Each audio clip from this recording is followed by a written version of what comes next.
Sanibonani uMC Mensisitolo.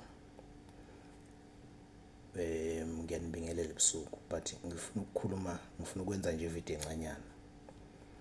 Ngifuna ukukhuluma ngezinto ezimbili kuphela. Very short. Ngifuna ukukhuluma ngezinto ezimbili kuphela. Ngifuna ukukhuluma ngale qala, yesibili ngizokhuluma ngale. Ngisanda kwenza ividiyo la ngikhuluma ngokuthi njoba kuqala uDisemba nje, abanye esinabo, abanye esiphila nabo, abanye bethu njoba sikhona nje ngeke bewubone uJanuwari. Ziningi indlela zokwenza ziningi indlela engenza ukuthi abanye bethu bengaboni uJanuwari. Ke into esingeke sikwazi ukuyivimba ukuthi yenzeke leyo. Ipoint ke bengifuna ukulibeka ngalokho ukuthi singathi thina sibe nenhlahla noma wena ozoba nenhlahla yokusinda yokuthi ubone uJanuwari ebese uba kule entrapment, uba kule ungene kule trap yokuthi uyithola usuboshwa umuntu wesifazane, ukuthi ukudlwengulile and all that, izinto ehlezi sikhuluma ngazo, siqwashisa abantu ngazo. Thola ukuthi usudubula umuntu, usuboshiwe or usudutshulwe umuntu nisethaveni yangakini. So siyacela ukuthi abantu beyigweme lezo zinto. But iwari yami ngibona ingozi, yazi kade ngibuka enye ingozi eyenzeke lapha eNthumupe ngasemtuba. Lapha yangasethema mubheke uzodlula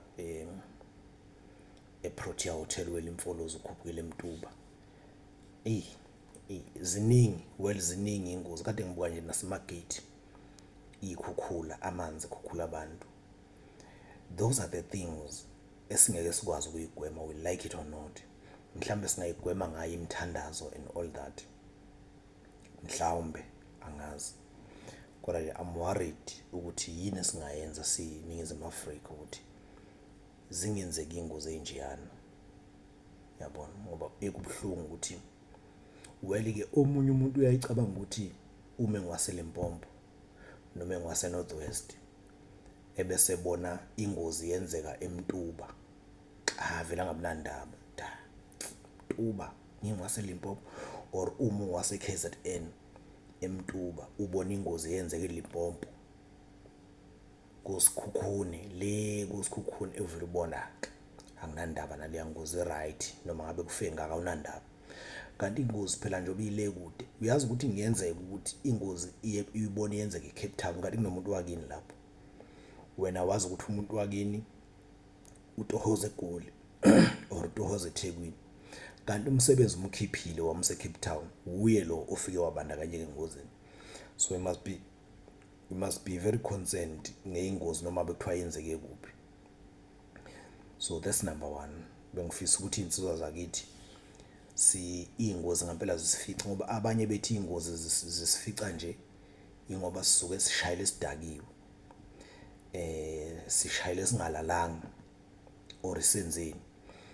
Ngake ngasho la kunina phambilini ukuthi uyazi lapha ngakithi khona umfana kushuthi wayinale feeling yokuthi uzolala avuka ayothenga imoto. So bangalala baphuza kakhulu kwaze kwasekuseni wavuka wahamba uthenga imoto engazange elale. Mase ebuya nayo imoto isikhundleni sokuthi alale wafuna yena ukuthi avela idrive imoto ebusuku ahamba ekhaya, wavela walala endleleni emginqa imoto. So we need to be very careful ngalezo zimo kanjalo. Ke izinto esingeke sikwazi ukuyicontrola lezo. Ngifuna ukukhuluma ngalo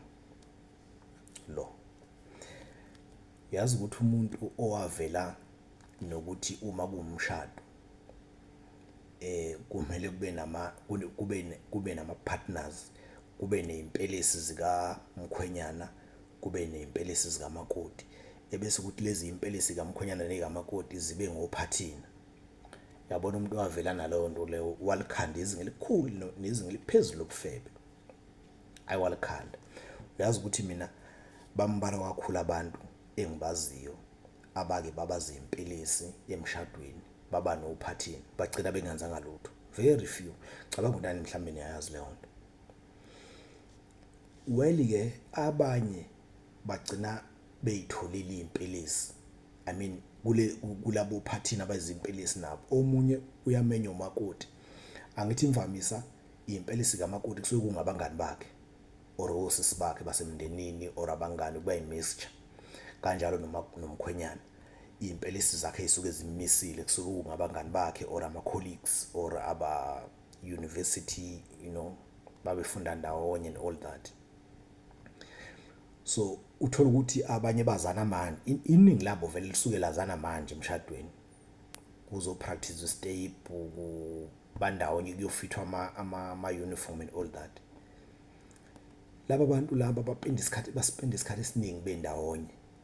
Kulezi insukwana nje eziningi ezimbalwa ezimbili mhlambe kuyofundwa istep or kuyofithwa leso sikhashana nje bespenda bebukana emehlweni.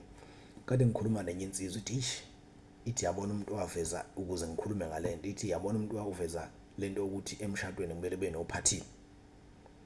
Walimosha izwe lo muntu ngoba akubufebe obukulento. Laba abantu abasuke bengama strojets or stromies akwenzeki begcine bengama strogen nama stromies. Well-ke abanye bagcina sebethola abakhwenyana ngokuba semshadweni. Angazi ngoba sekuyinto engeke iziphele le. Kodwa angazi noma ngithi anginilawuli noma angivele ngingasho lutho, kodwa uyabona lento yokuba istrojet noma istromis emshadweni ube nophathina, ube nomuntu ozombuka emehlweni. Ngayizolo practice step uphinde umbuke emehlweni niyofitha amasudu, uphinde umbuke emehlweni ke on the actual wedding. Hayi bafana bakithi ayingeke. Well ngeke isaphela. Kodwa nje hayi. Ngabe ngithi asingabe sisavuma ukuthi intombi zethu ziyoba ngama stromies emshadweni yabangani bazo, ngoba ube intombi yakho noma ingodusi yakho or whoever osenhlezweni yakho eyoba istromis kumngani wakhe, uzofika thola uphathini, and lo phathini abazobukana emehlweni ngesikhathi kwenziwa lesi lezi step ezenziwayo bazobukana, and akuzukugcina lapho. Angenilawuli bengibeka umbono nje. Ngiyabonga kakhulu bafowethu.